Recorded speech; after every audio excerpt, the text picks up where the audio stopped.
Hello everyone, my name is Zer0, and I'll be your host for the A-Division PR. This PR is mostly the brainchild of Etienne and I. We have joined it this late because we are buzzy bees, as the kids say, in true genre div fashion. So before I get started, I want to point out a couple things. I'm the only host here right now, so every once in a while I'm sure there's going to be something of my own personal bias that slips in. It's kind of unavoidable in a solo commentary. And in part because of that, we have a document that has a more detailed PR analysis than what I'm going to be doing here right now, which is going to be more like the greatest hits, if you will. And on the topic of the PR, the good news is that everybody has a functional team.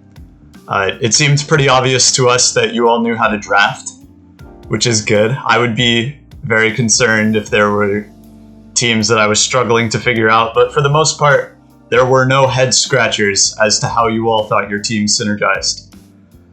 However, in part because of that, we had a very hard time actually placing teams. We were pretty set on the top 4 and the bottom 2, and everything in the middle is kind of a crapshoot. I'm pretty confident in our rankings within like plus or minus 5, which is to say that you could basically throw anyone wherever, and you'd probably have a sound argument, at least in that middle block. And I personally feel roughly the same way about the top 4 as well. So there's not like a super significant disparity between our drafts, is kind of the message here, which is something that I like to see anyway. So starting us off, we've got Lunatic with the basic bitches. This team had the most obvious problems, namely that it's a little bit lacking in dragon flying, water, and steel checks, especially with manual recovery. I mean, the regen core is good, and that can carry a lot of the weight, but outside of that, it is difficult for this team to find switch-ins. In particular, I'm looking at dragons are very rough for this team to deal with. Mawile as your steel fairy is not very useful defensively, as much as you'd like it to be. And Duraludon being your other steel means that you can't really rely on it to check dragon types either. And on the matter of Duraludon, it's the only mon in the interim speed tier between 100 and like 70. So Duraludon doesn't run speed a lot, maybe Lunatic will, but there is something of a speed gap there. It's also notable that the special offense on this team is kind of limited. We're looking at like Noivern and Duraludon and Zoroark. And you never want to be in a situation where your second best special attacker is Noivern. One of the good things about this team is that it has all the hazards. It's also got quite a few setters, although I don't think Mawile or Duraludon really want to be packing rocks often. They can do it. You've also got spikes on Cloyster and toxic spikes on Runrigus, which is good. Having a varied hazard array is very valuable in this meta. And this team is also pretty good at busting holes. I mean, Mawile's Slowbro is known to be very difficult to deal with. Gyapdos is also good. And the final point I want to make about the team is that it is a little bit lacking in removal. Like, you could permanently pack Defog on Noivern, but outside of that, you're just looking at like Spin Cloyster or Court Change on Cinderace, neither of which are moves that I want to run regularly. But it's functional.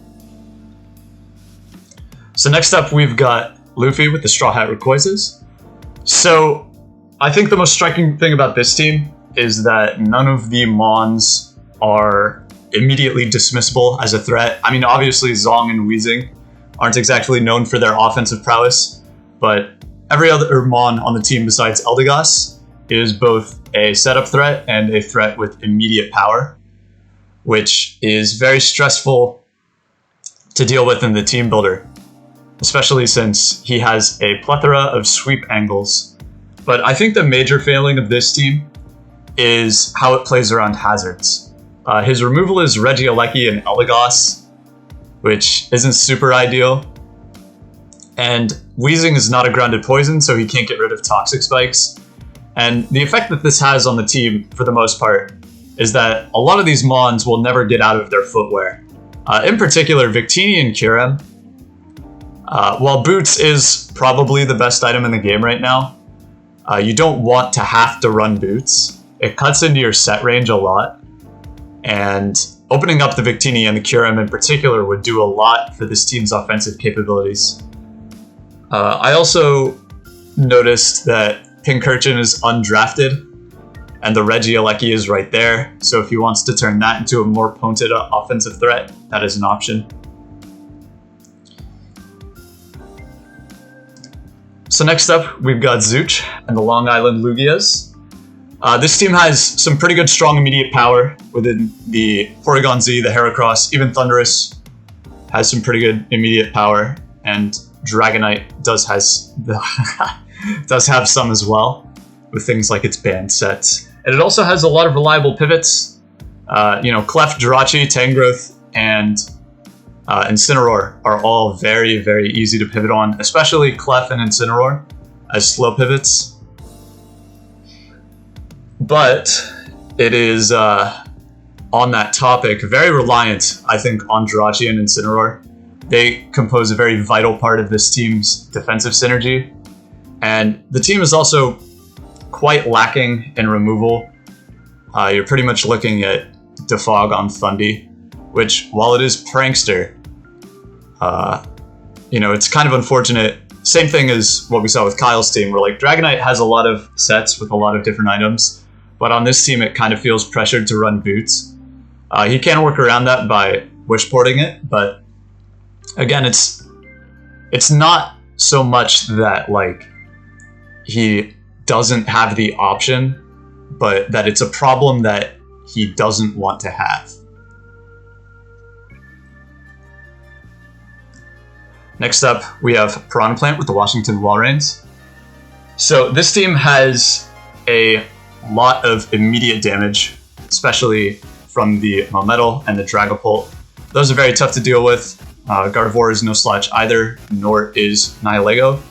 And it also has decent setup options. But the physical offense in particular is really vulnerable to getting shredded by Rocky Helmets. I mean, I'm sure all of us at some point have seen a Cinccino drop to Rocky Helmet in one turn. And Melmetal, I think that's usually the go-to counterplay for. So having to kind of run physical sets on Dragapult to compensate for that is not ideal. It is also very reliant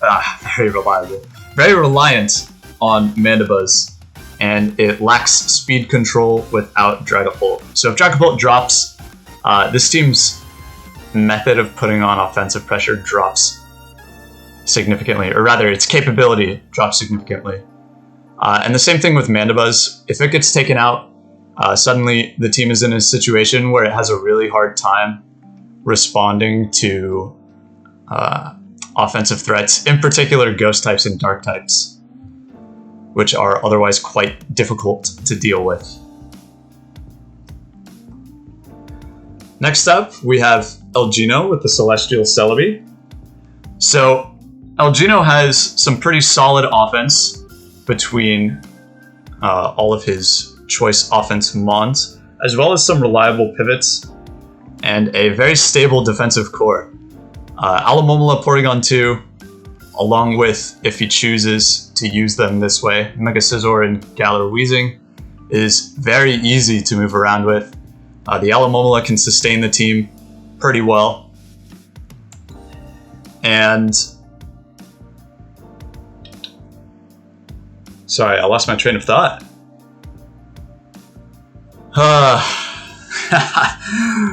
Volcanion and Vanillux and Nidoking are all very nice breakers to have.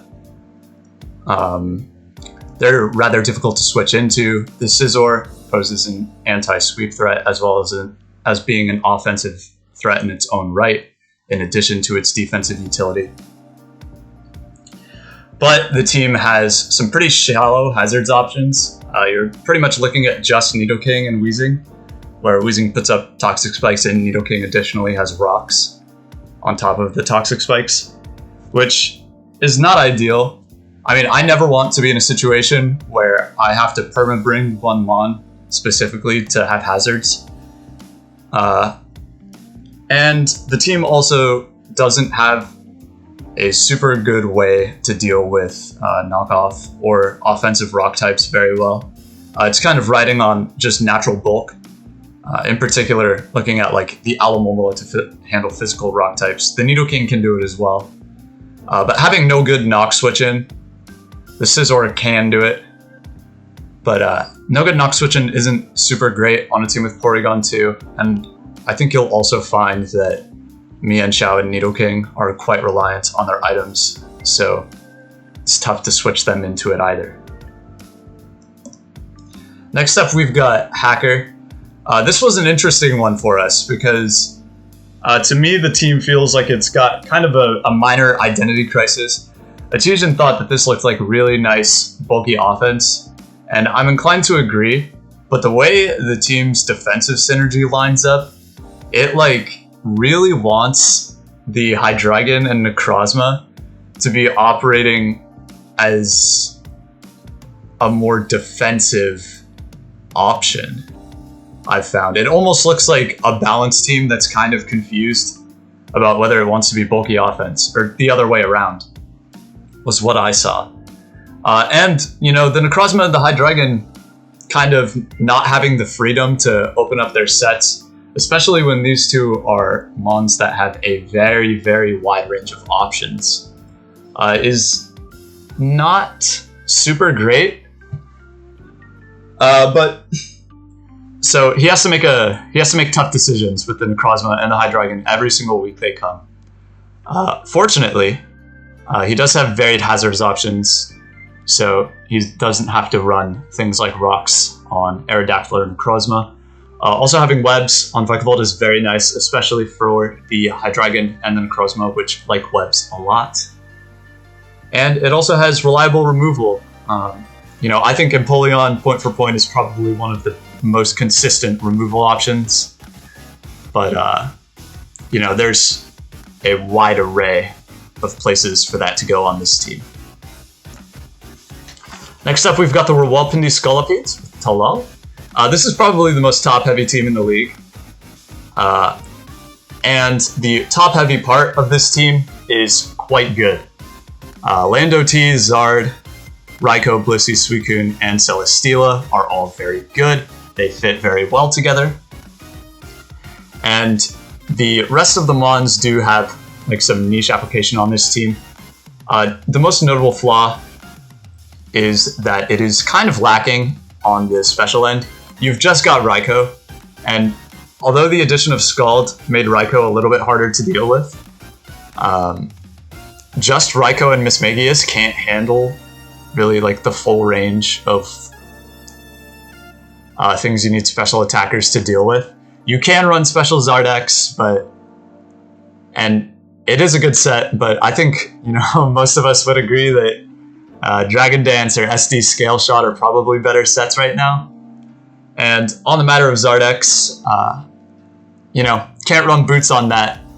So while his team does have access to very consistent defog, especially on the Prankster Whimsicott, it means that to utilize the Zardex without the rocks and just the top-heavy nature of the team builds are kind of linear, and that is an exploitable element even if like the top-heavy component of this team is very solid.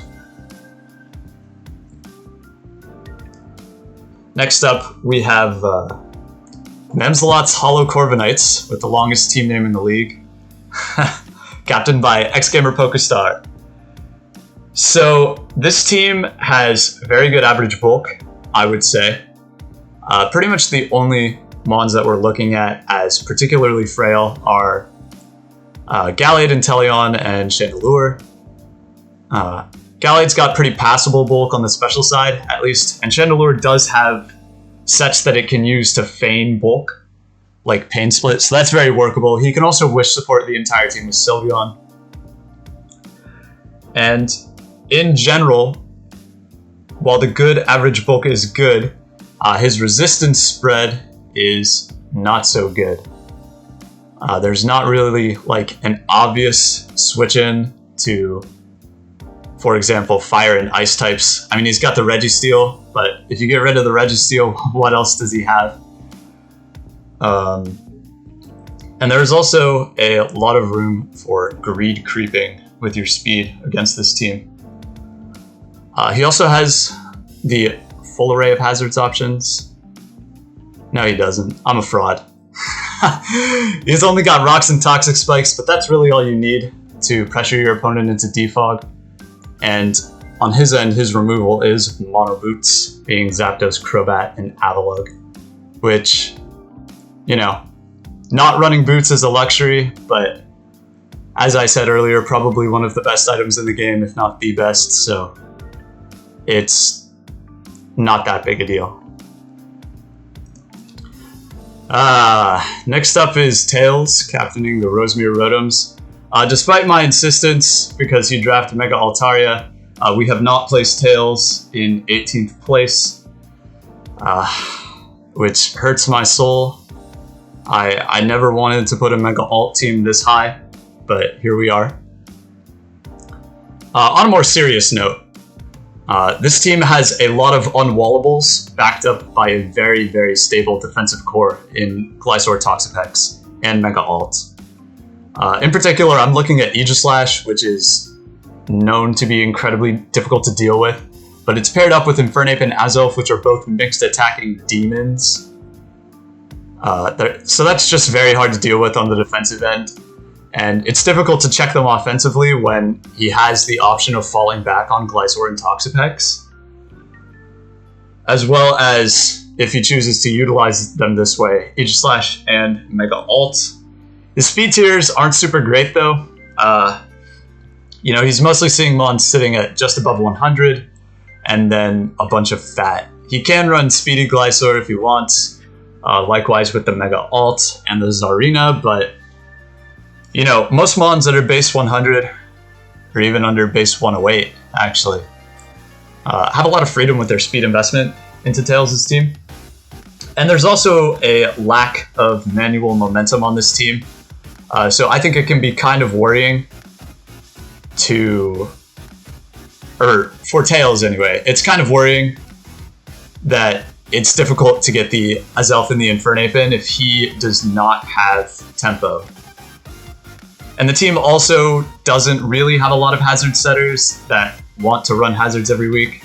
I mean, you can spam hazards on Azelf and Infernape, and they certainly manufacture the chance to do that. But if he wants to throw them on his walls, especially if he's expecting them to be in a lot, I don't really want to run Glysaur rocks a lot, and Pex is taunt bait, so there may be more Tails games with no hazards than not. Next up, we have Aaron the Baron captaining the Colchester Cobalions. So this is some pretty brutal offense backed up by a pretty stable core of defensive pivots. In particular, we're looking at like Urshifu, Gengar, Dracovish. And that is, that's not something I want to be staring down, for sure. Especially with the option of web support. He also has Tailwind if he really wants to use that. That's rough. Rotom Heat and Slowking, as well as Aggron and Togekiss, are all great defensive pivots for this team. But it's not super great on hazard setting. Webs on Rabombi is nice, but there's not really a lot of rockers. I mean, you've got Sandslash and you have Mega Aggron. It's nice to not have to run Rock's Mega Aggron every week, but Sandslash is not a real Pokemon. So that may very well be the reality for him.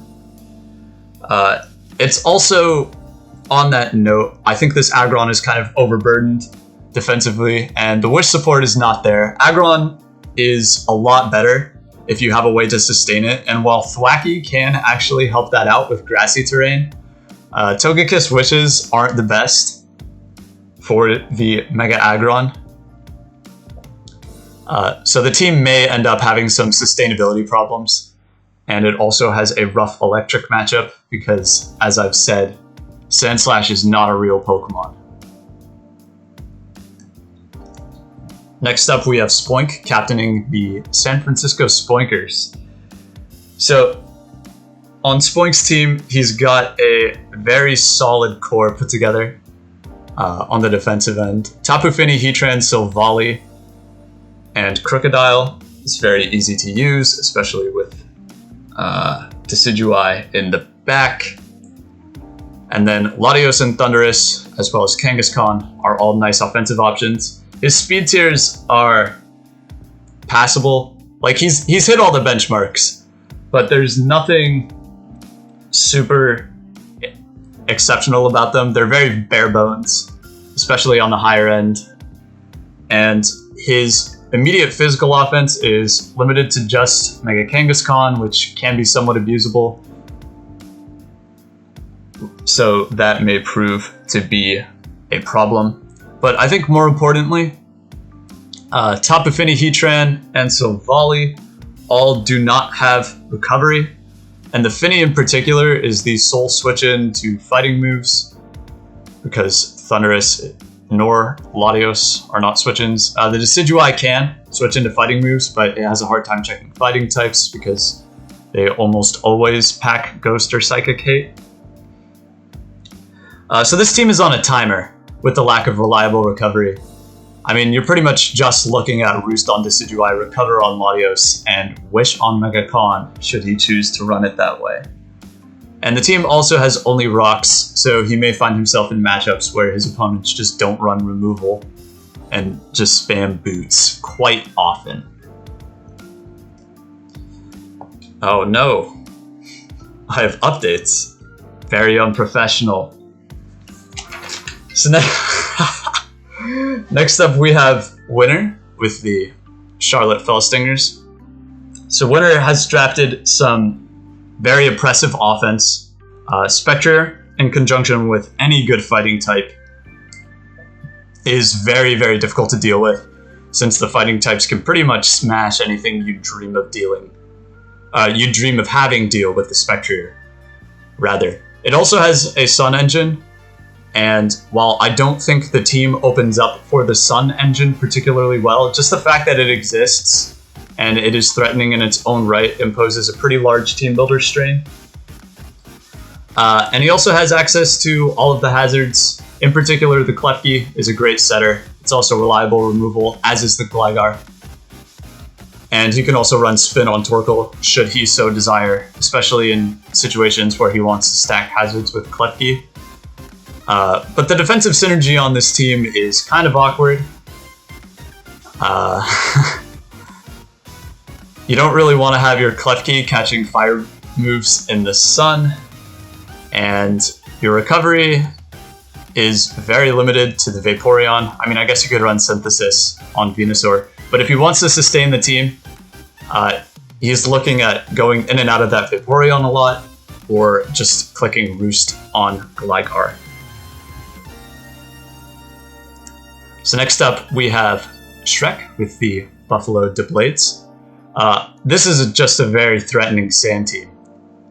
Inside of sand, you know, Dracozolt and Excadrill are absolute menaces, and Gyarados, Tornadus are both plenty threatening in their own right. He's also got solid average bulk overall. There's no Mon on this team that obviously stands out as particularly frail.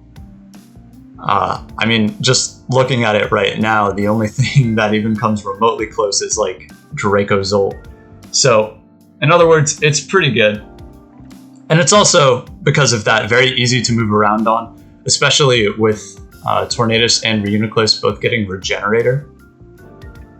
However, this team really struggles to put on pressure outside of sand, because once the Excadrill and the Dracozolt lose out on their speed, his high-speed Mons are limited to Virizion and Tornadus. Tornadus is kind of unreliable for like consistent offensive pressure since its main stat is Hurricane, and Air Slash doesn't really cut it.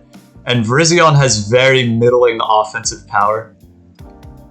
Additionally, his team is kind of 6-0'd by Bolt Beam. He doesn't really have a good answer to it.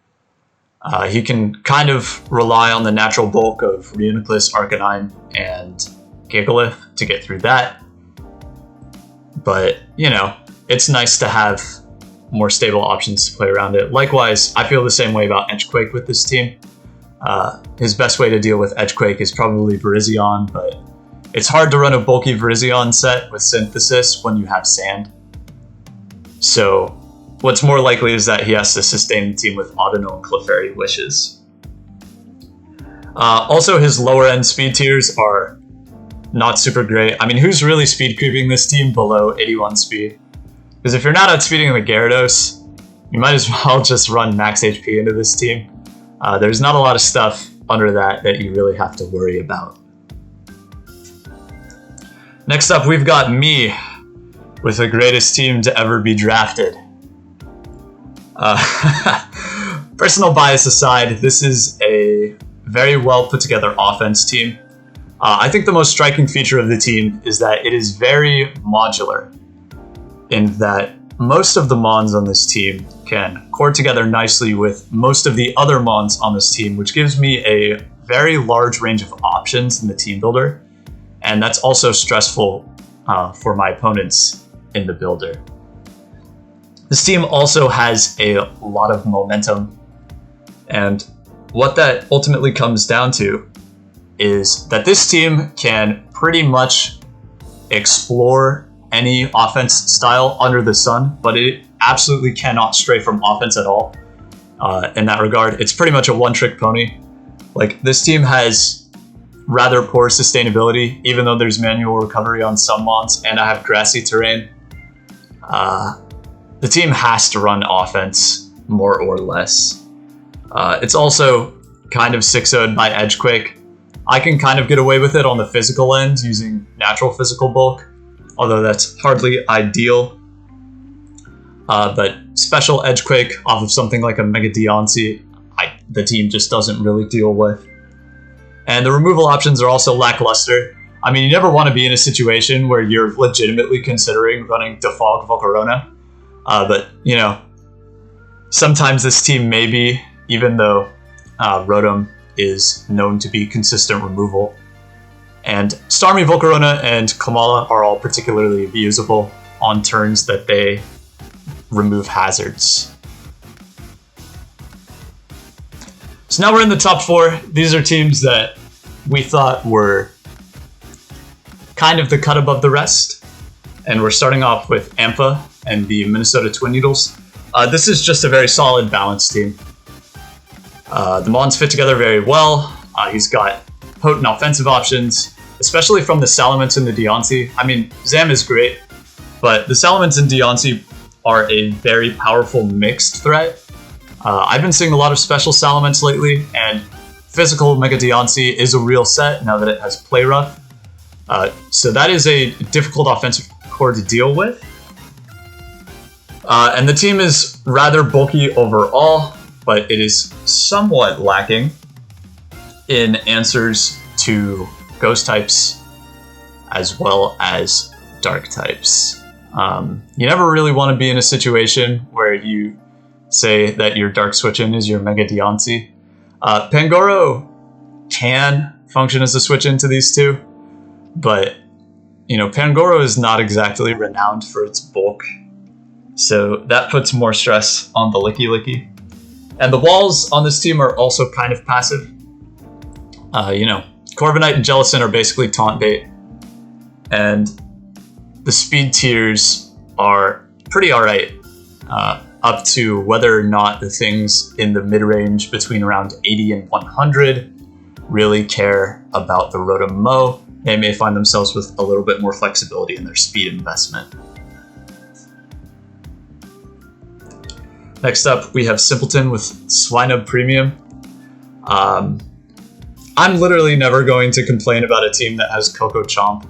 It's a very good offensive core, especially when partnered with Mega Medicham. which can really bust through any problem that Coco Chomp might have. The standout for those two is bulky grasses. Tapu Koko and Garchomp do have methods to muscle through them on their own. Having Mega Medicham around to just break through them with raw power is nice. Superior feels the same way. And having Swellow is also helpful. But the real most glaring problem with this team is that it is a Coco team that does not have the most stable of electric matchups. Garchomp can handle some of them, as can Superior. But if you're playing into anything that can deal with those two remotely, then suddenly you're looking at a situation where you're actually getting run over by the opposing electric type, which is not a nice problem to have. Additionally, the fact that Skarmory is not a super specially capable